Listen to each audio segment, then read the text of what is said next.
Dnes je presne 3 roky od toho, ako Ruská federácia vyhlásila operáciu na Ukrajine. Nie Rusi, ale Američania dnes priznávajú, že v tom mali prsty. Nielen, že to financovali, ale hovoria, že ten konflikt vedia vyriešiť, uzavrieť ho.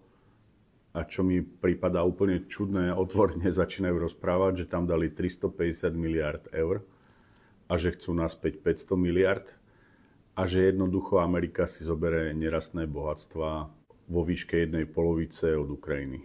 Samozrejme z toho je nervózny Macron, preto utekal dneska do Spojených štátov amerických a bude sa pýtať, čo budú mať z tejto koristi Francúzi. V Nemecku to dopadlo opäť zle. A tak, ako to stále opakujem, to, čo malo byť našou výhodou, pripojenie k Nemecku a Európskej únii, sa pre nás stáva záťažou. Nemci si zlikvidovali svoju ekonomiku. Čínske fabriky dneska kupujú veľké automobilové značky z Nemecka, tak ako kúpili predtým vo Švédsku Volvo.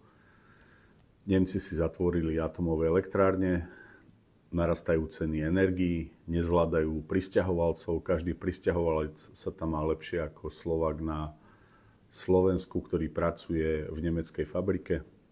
A proste tento koláč, tento, by som povedal, až guláš sa bude prehlbovať. Budeme čím ďalej viac závislí na Európskej únii. A veľmi ma mrzí aj to, že dnes Ursula von der Leyen opäť demonštratívne vycestovala na Ukrajinu. A verím, že sa tam bude Zelenského pýtať, že keď Zelenský dá Američanom nerastné suroviny, čo dá Európskej únii. A ja sa budem pýtať za Slovensko, ako nám Zelenský vráti 3,5 miliardy eur, ktoré sme tam poslali. Treba povedať, že Slovensko je jeden zo 6 najviac pomáhajúcich štátov v prepočte na HDP. Pomohli sme v prepočte na HDP až 8-krát viac ako Francúzi. Pre nás 3,5 miliardy eur znamená obrovské množstvo peňazí. A chcem povedať, že ak si Nemci budú s Francúzmi a Američanmi pýtať naspäť svoje peniaze, Slovensko nemôže ostať ticho.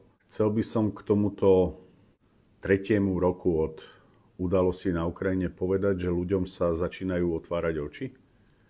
Že je treba povedať, že tak ako sme vždy hovorili, Rusi ostanú na pozíciách, na ktorých sú.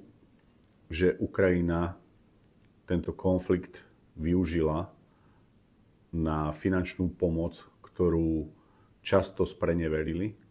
Preto sú Američania